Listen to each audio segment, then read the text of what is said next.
Oh, I see. Eh? If you make boy,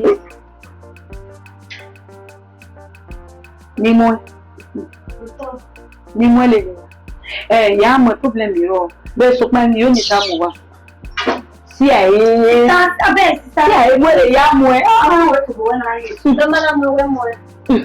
yeah, my problem. See, I problem. You don't do it. In your plan, you need some more love. What trying to assist me? What did it move be? You making it you around now o'clock. It might worry me. If you have to drop what the speaker are making. While I will go.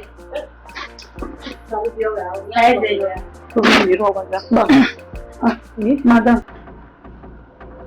What's soon we 9 o'clock? Madam, me tell me have a time yeah, ke school. Okay. Ni ye bowe oga. Oye ya swimming in school. So the form ya drop the school na feel any when we are okay school na you drop it. Okay, oga which is oga for where? Yeah, oga for where? Oye approve where and we ye be koyo wa ye you abi? Yes. Okay, that's nice. No problem. Sis what that for me koyo. Koyo. And we be koyo.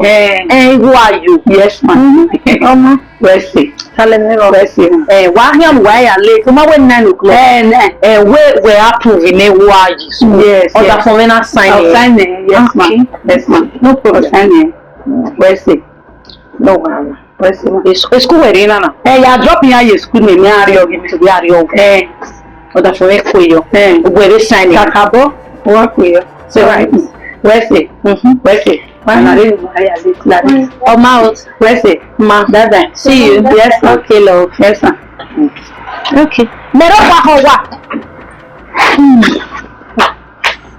Oda for me approve. You to be here. All right.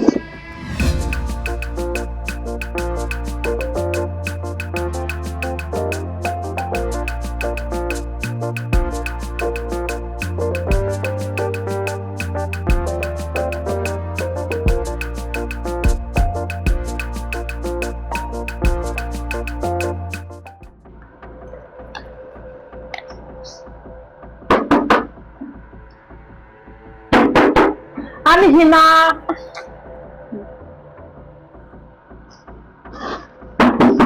Ije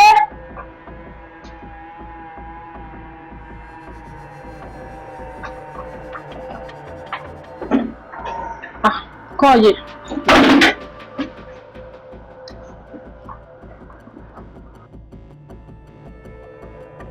Yeah, go here.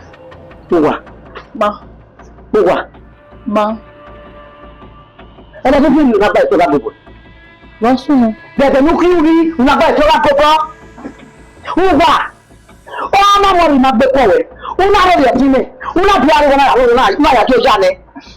Let it you when ya, who might want for the ah, and what you know about Toraco? Ye, we were that keep waiting on what tallow. Who might talk having while I was in tallow. Ah, and they are my tallow. I am not imagine. Even in an news that the one maybe what to Savannah. Don't walk it well, Mother Tota. I will walk to do what I've done and no here. Walkie, what's your name? I will be a the Penjamin.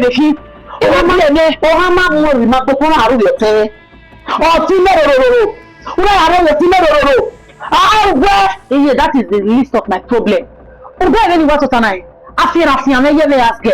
When I just give me the okay school, Mama. And then who will go at it? Do not wear teachers. I want to remove yet to follow. Over! What was it there?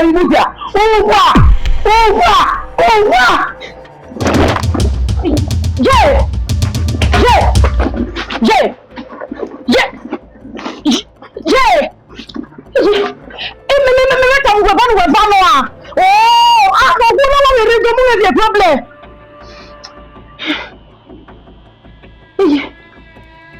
Remember, my connect here, my connect.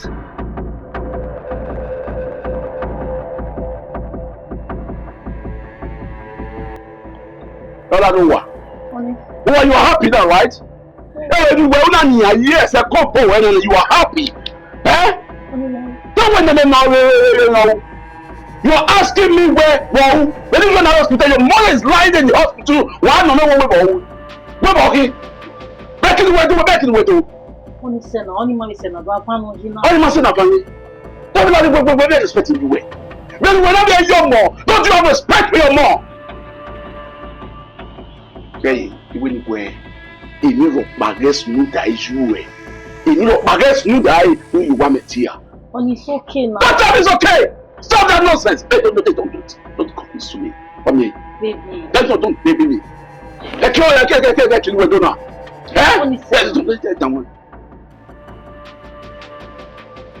Nonsense. When I listen up with you, baby, honey.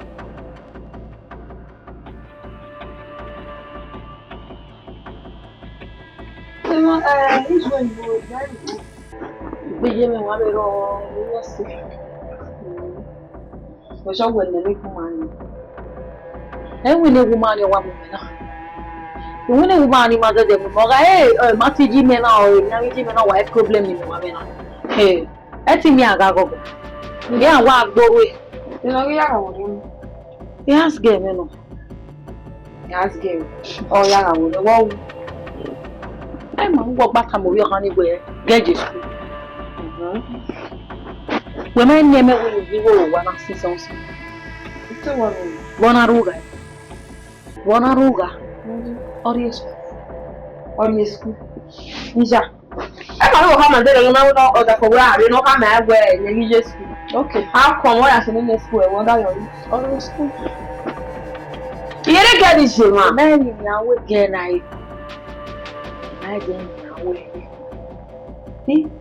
Ele é bonadia.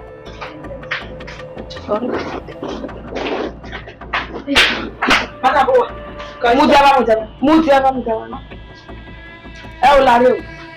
É mana, fala de mana fama, eu vou camelo, da fora de Jesus. How come it's where I do?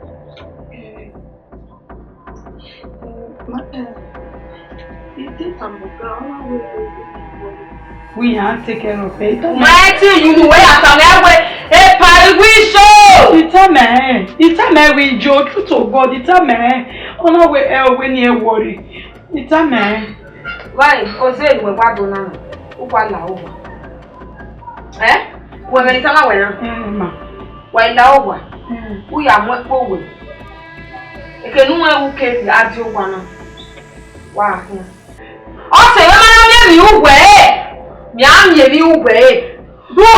Happiness of Simena is my first and my top priority. I still get to get a husband in this state, in this world that you are now.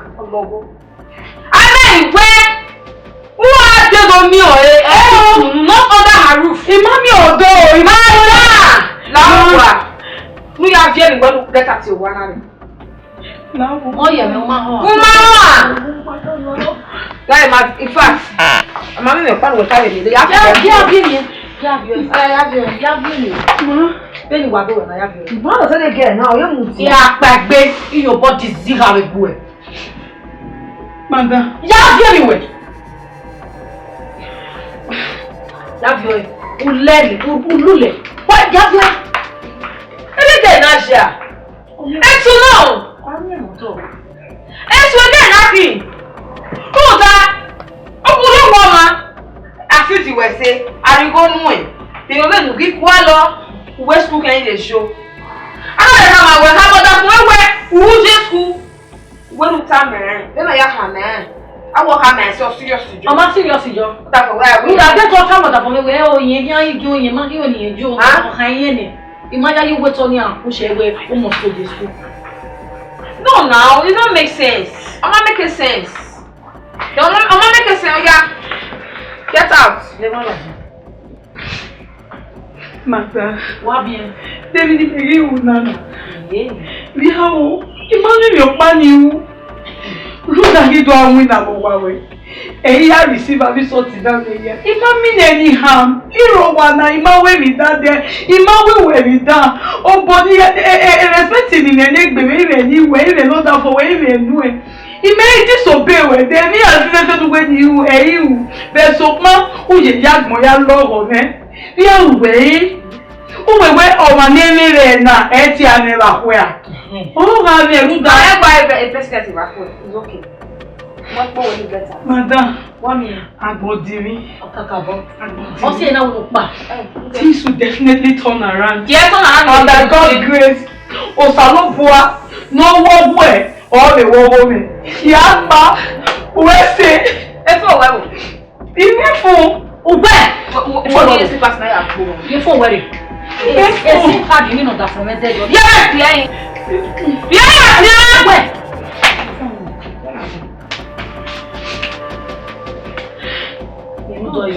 So what are you going on?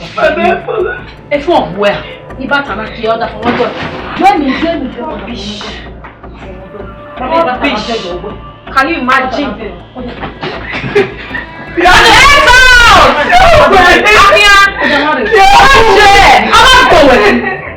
Mommy, I won't enter the burger. See? I want to hear about my cocoa. What people are out there? You will not will respect next day. You have respect for yourself. What about when mate? Eh? Away, yeah, they industrious. Any team winner. Any team big. When I come away as in school, they go. Yafi they go to the nine or year. No, when I'm out, mama. Oh, yes, school. You will not have a walk about it.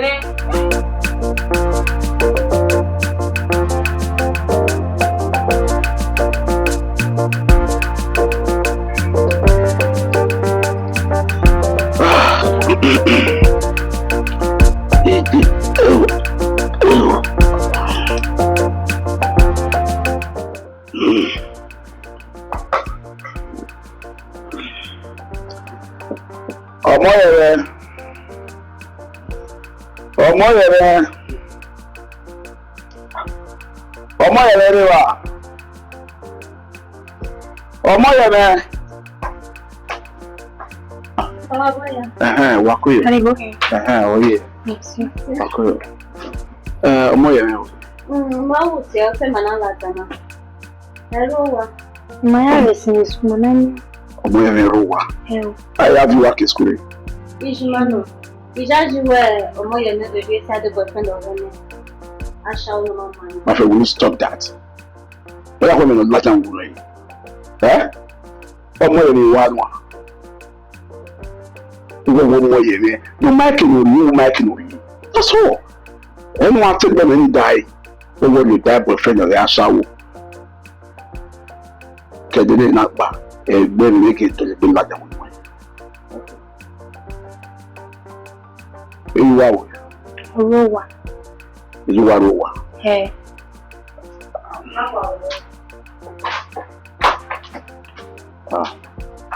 Honey. Oh yeah. Well, I'm very well. What is it? No more, you know. No more, you know. Me call it so what? I got some guy, they go in and you have to school in any way. Me so why my I did the one. Oh, my, you may have been and I can't really school now here. We're more school. Me via so what? Mamma, you know more. I school. A rowa. So me where Omoye me o ma ge o ma me can do. Mama ro pa ni ge e o. Suge me gi la o Omoye me ni ya ge o. Moye me go o me nu ana ya bi omo su. Isu wa na ba we wodo bi ye gbe. Expect no ko yi ro pa ire ba lo ge ro pa ire ba.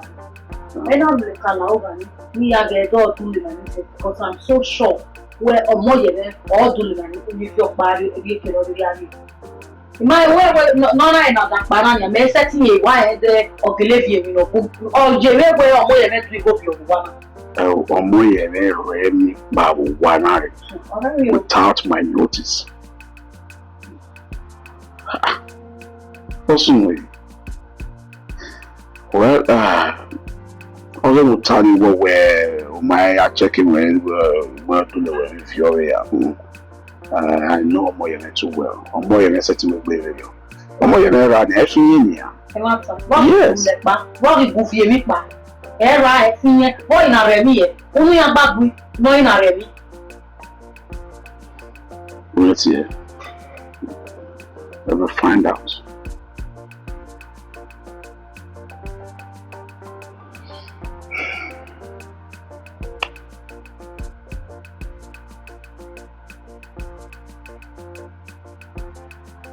Oh. And no one boy, I know. I was switch off. The mute them up here.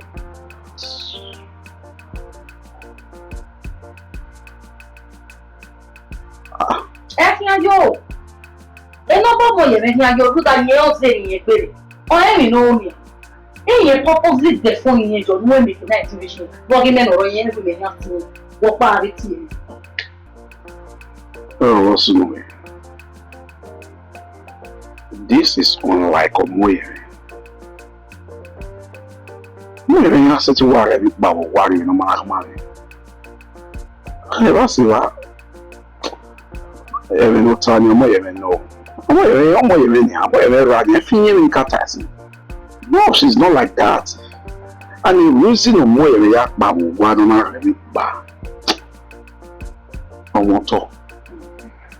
something is fishy somewhere.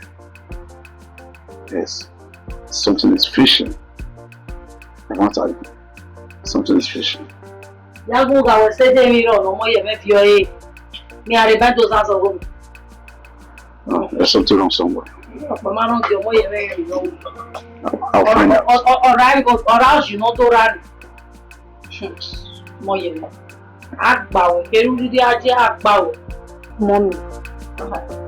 Show where you want. Oh, me. One look on my bed, very well, now. He can't buy it. Okay. I'm not done yet. Yet, no, Mama. Whatever is wet. The man went away.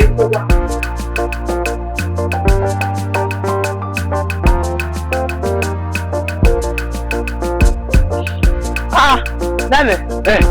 What's the move? You want to give me your three? We do it. I told you, I told you, Dunia. And you're giving away. What are you doing? You really do. That's the call. See?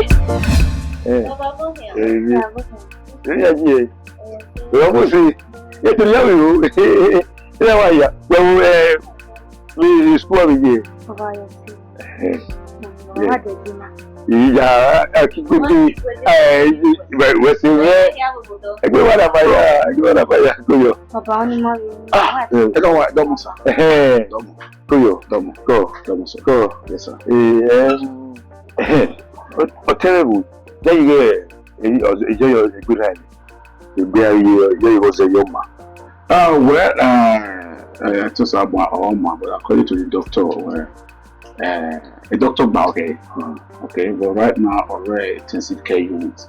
Emergency, I mean, I rush here. So it's grace. Okay. Even though you know what you know, okay. So what about what you know? You know what now. When I wonder what you do, huh? Epa, where maybe we will our okay. And then just a matter of. No, check my eye. Angela. No one loud. What are you? No, why? Only can you came on you? This is not the time for that. How do you argue? Because I am not at all. Go, Canary. Look at me. No, I yes, in my one, I do one other various because the doctor will not do so we are going back there. Why I am here?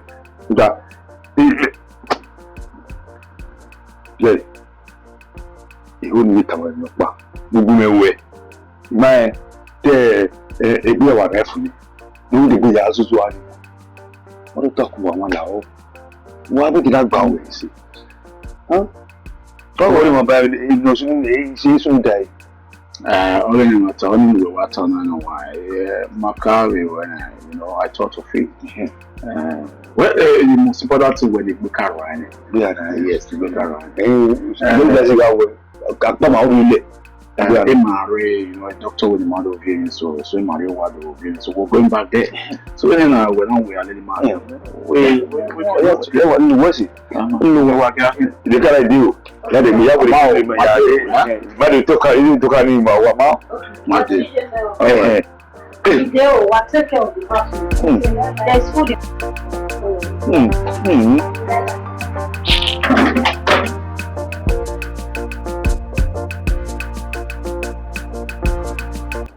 Yeah, for where could you go away now? Now, it's only as your boy that is also when I did it yet. Now they skip it one day. Like book now, what book? Yeah. How are you go? What kind of book? That's that. Oh yeah. Hey, Blue. Monster. Are you sure about that? Okay. I feel matter. Honey, me have to set Gary the other winner. Okay. So, yeah, sitting on that for a goods. They are clear, not the owner, they are clear. And the ones that you own now, we're seeing here. So, all land, they are expected. You understand? So, you only reality, one year. I came here Only we was here, yes, it's about it. When you came with worrying, all the importance. You know, me walking, I'm going to go with Chloe, so that will call him with baby Chloe. Hey, only so because I know say better this time. I know, of course, when we're a good thing, my so also now we're seeing the so where he Chloe in okay. So I feel my role. We will tap in what about this me. That's it. That's it. They had the goodies for you.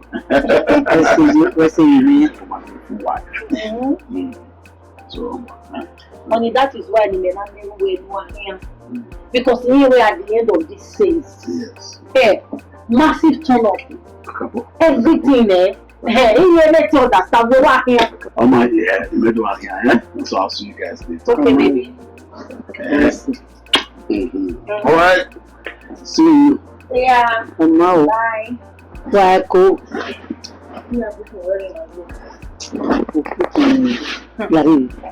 Kana wabege ewe aya klinegus owo atanya gbesi ha no ke klinegus ora na penyo no e Hey, ije kube usina no da fime here claim no egusi na boebo na ya fefefe amanye ono ehi be egusi ni de when ni na tomorrow that for me travel ga reach China no de egusi na si no na reach China na make sure we ya test e ado de leju na re ama de le ni we egusi na oworo pa e no go ebu na no ele the product na e we na the for me wa claim egusi na e o ga hiwe will be 30 billion naira richer 30 million 30 billion again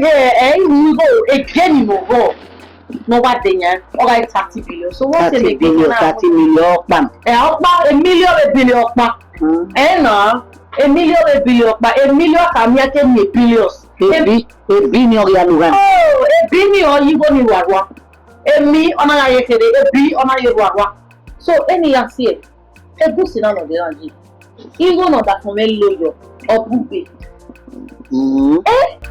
all that for me in na ko me wetin e ko le mo mi go le da e o ma easy do me have to wear it kukun we kukun ah so won wa lukun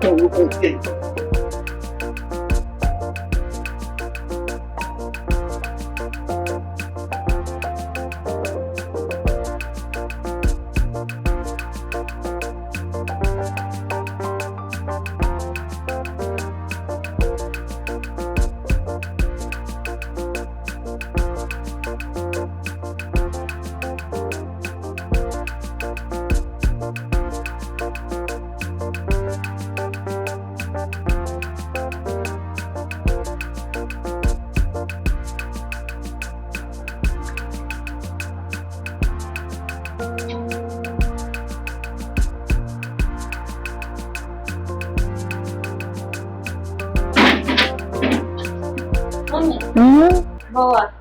I hear my darling. Corre, boa. Yeah. Okay. Okay. Oh yeah. It's quite a year. Yeah. It's quite a year. Eti sani kama wena wa give me eti to school. The master. Ola ko teacher. Yes, iya je me ma we. Lai rukoni. Lai rukoni waya biwo. Carry the corner when you want to me uga. Okay. Hello. Yeah, good afternoon. Yes, I'm Mrs. Agawa. What?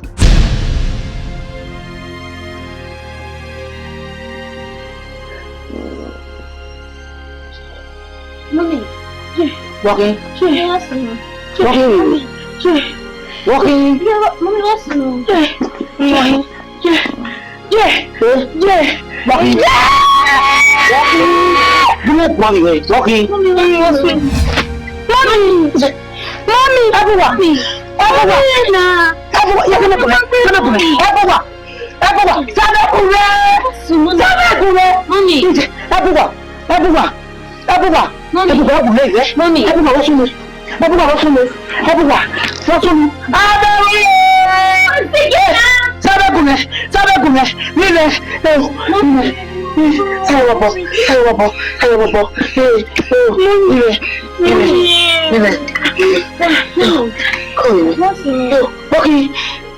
Okay, baby. Yeah, well, what the for me? I got what? I'm not feeding it for who? Yeah.